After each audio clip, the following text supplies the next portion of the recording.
The Wendy Williams Show.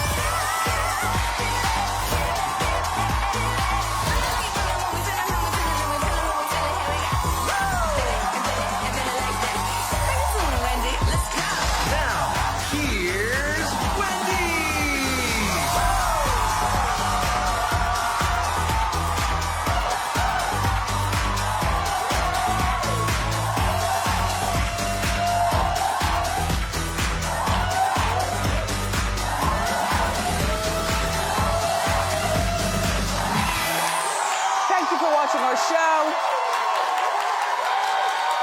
Say hello to my co-hosts, my studio audience staffers, and the beautiful people at home behind me. That's my virtual audience. How you doing? Great, today let's get started. It's time for Hot Topics.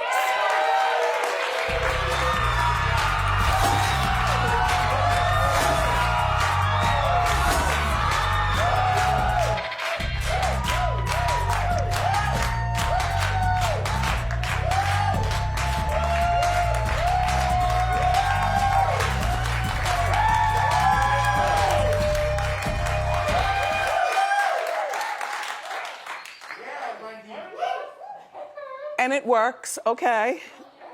That's Wonder Woman. And I always keep this on because I don't want to drop it. Okay, I'm minding my own business. I'm in my office, and I'm thinking of you, and I'm thinking of, you know, the people that we have on the show, and the people coming on the show, and friends of the show. Like the show, you know? And my food. Okay. So I decide to text, and you'll figure it out right away. Heart emoji, this is me. Heart emoji. You can't fool me. Me forever. Who am I talking to? Nick Cannon. Nick Cannon. So 3 minutes later, he texts back from LA. Ha ha ha. What do you mean? Question mark, exclamation point. And I text him back 3 minutes later. Brittany and whoever else you're doing, you and Mariah will, capital W-I-L-L, this is me. You and Mariah will get married again, ... Not now, but eventually. And Nick texts back right away, I'm not mad at that idea.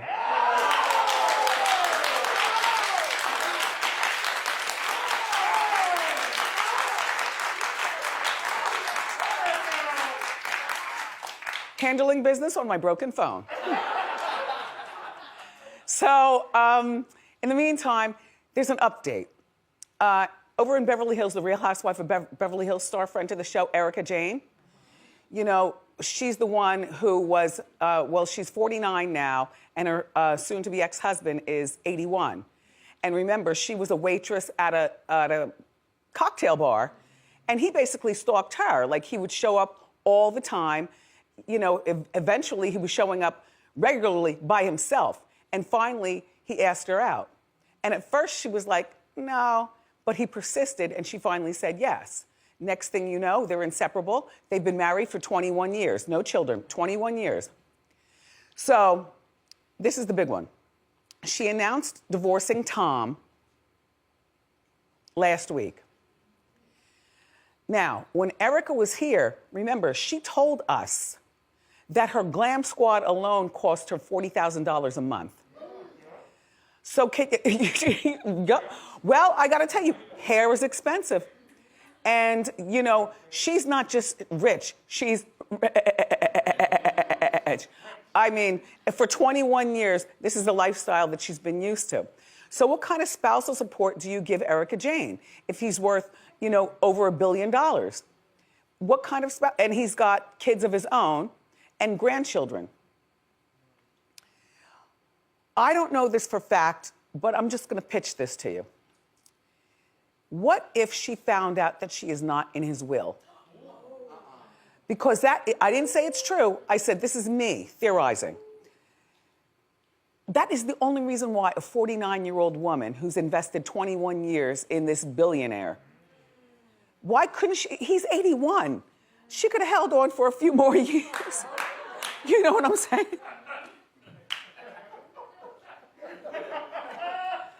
So if she found out she's not in the will, then she might as well divorce him and start collecting that spousal support, and also divorce him so in the California courts, you know, the wife gets half. And remember, she already said that they do not have a prenuptial agreement, so 50-50. Now, I don't expect that Tom, being the smart lawyer that he is, would give her 50%, but I think that she would probably get somewhere around, and I know this is cheap, Norman. I'm not even gonna look at you. Don't look at me. $50,000 a month. Well, she's not getting $1 million a month. She has no kids by him. I agree. She also knows how to do her own glam, and she admitted that on the show. That she knows how to do her own glam, she knows how to clip in her own clip-ins, do her own hair, do her own makeup, pick out her own clothing. She's got closets and closets full of clothing. All that's hers. Right now, she's living in a 1-bedroom, 1-bathroom home.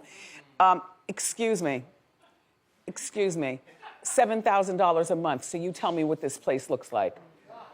The kind of place that Ocho Cinco needs to live in. Remember I was telling you? Right. It's probably fabulous. You know, sometimes in life, we need to learn how to zhuzh down in order to appreciate. Right outside of our door, there are homeless people laying on the sidewalk. People are losing their jobs. Everybody's zhuzhing down. And why shouldn't she? I mean, it's not right. She's a lovely woman. I know she's got lots of followers on Instagram and social media. I know that she does lots of those cabaret shows, and I know that glam is all a part of it. She gets it, I get it, you get it. But $40,000 a month for a glam squad, no. You keep one of your best glamours on, and you have him zhuzh up what you've already done. So in other words, when he gets to the house, you've already put on your eyelashes, you've already done what you can with the eyeshadow, and your foundation, and the hair is in. And then he just comes through like, who was that, Wendy from Potomac? Remember when that Glam Squad person tried to crash into her to fix her up, and then she got mad? Right. When she knows doggone well that she asked him to come in there. We saw it. We saw the front door receipts. Right. Mm-hmm.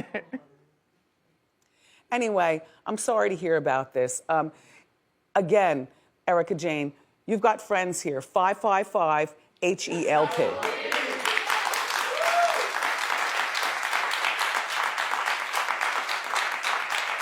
So, this is really bad, and I don't believe he needs to go to jail for this, though. And I believe that they need to be adults and settle this. And Future, this is gonna take your part, not hers, because this is your baby. You already took the test. Yes, that's Future. He's being called a liar by one of his baby's mom. Actually, it's baby's mom number 7. It's Eliza Raine. See, there are 8 baby's moms. At first, I thought it was 9, but that's Future in the middle. Look. The same 2 that don't want to be identified, Jessica and the other one, they don't even want to be seen.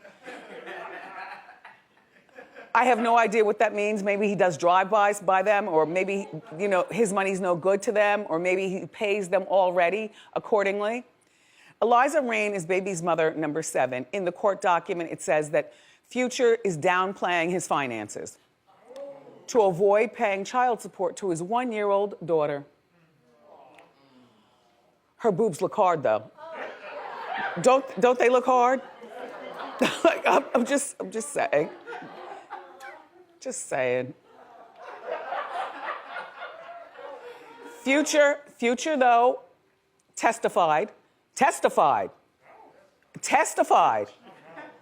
that he's renting a 2-bedroom, 2-bathroom home, and he put the word only in there. He only drives a 2017 Range Rover and doesn't own jewelry. Eliza's attorneys did some digging. And so did we. This was so easy to find out. Future has a 5-bedroom, 7.5 bathroom mansion worth $2.3 million, hold on, that he purchased in his mother and his sister's name. Okay, he's not that dumb. Okay, but the jewelry thing is as easy as, look, I could drum that up on my broken phone. Look at Future flaunting his jewelry.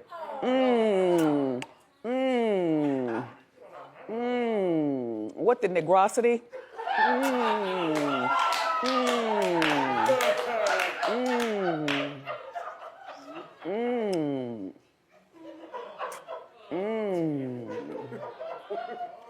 Now look here, Mr. Wilburn. You have got to do right by your 1-year-old. And I don't care that you don't get along.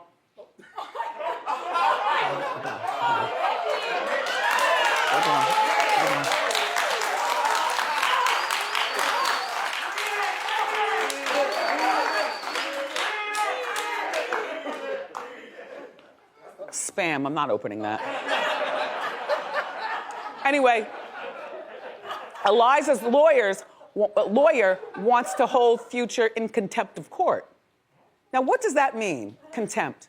That you lied to the court and so you could do possible jail time? Mm-hmm. Yep. It does you, Eliza, no good to have him in jail for 6 months, 1 year, 3 years, or whatever. It does you no good because you and I both know that the money is not in the sales of the records. The money is in touring. And when this corona is lifted and Future's able to get out there and tour, you know and I know Future's got plenty of dough hidden someplace.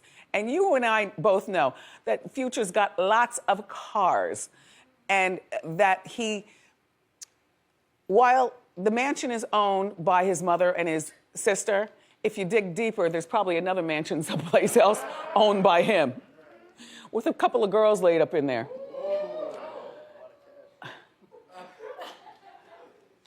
What they need is an arbitrator.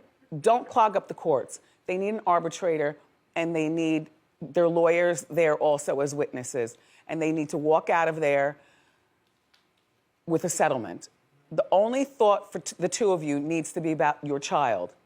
And by the way, Eliza, do not invite the other baby's moms to join in with you. This is your fight. They're the ones who open their legs to him, like you. So, but whatever you get is your money.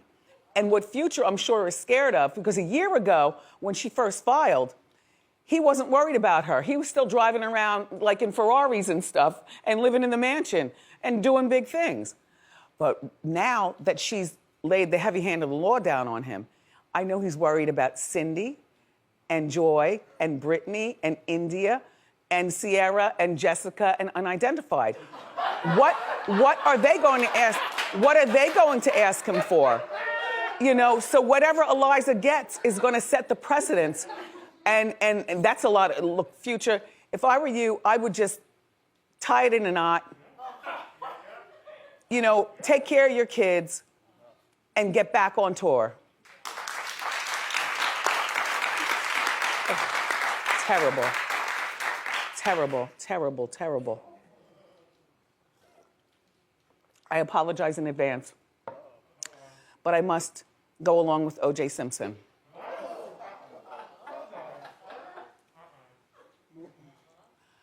The juice has made people furious. People on social media, as well as the Brown family. O.J. is the one who announced over the weekend that Nicole Brown Simpson's mother passed away. The family didn't get a chance to make the formal announcement.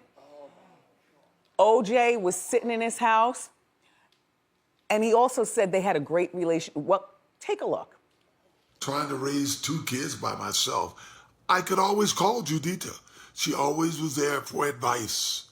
She was always there to listen to what I had to say, right up to the end. No matter what the situation was, it wasn't always about the kids. Sometimes it was just about what I was going through. Judita was always there to lend an ear. And people are saying, how could he have the audacity to post this? And I say, because O.J., like love you, but Kardashians, Kanye, Future, these people are living on another planet that we don't identify with, and nor do we want to. He didn't realize, I guess, that the family didn't post it. He didn't realize that it was a secret. He probably thought the family posted it. OJ is living in his own world. I do believe, though, that he probably had a terrific relationship with them because, you know, when their mom was killed, the kids were young, and she wanted to see the kids. And the link to seeing the kids was to see OJ, because OJ took care of the kids, remember? He'd stopped taking care of the kids once the glove didn't fit, do not acquit or something. Anyway, at some point, the kids were not in his custody. But up until that point, if she wanted to see the kids, she had to get along with OJ. And I do believe also that she talked to OJ about other stuff besides the kids or Nicole. You know, OJ was living the football life, always on the road. Maybe he missed the kids. You know, can you show them on FaceTime? You know, hi, Juditha. Juditha. You know, can you tell me how the kids are doing? How's Nicole doing? You know, I'm coming home this Saturday. Can you make, you know, that meal that you make that I really love? Do you understand what I'm saying? I do believe that OJ had a particular relationship. Why does he still have to be good looking? Damn it.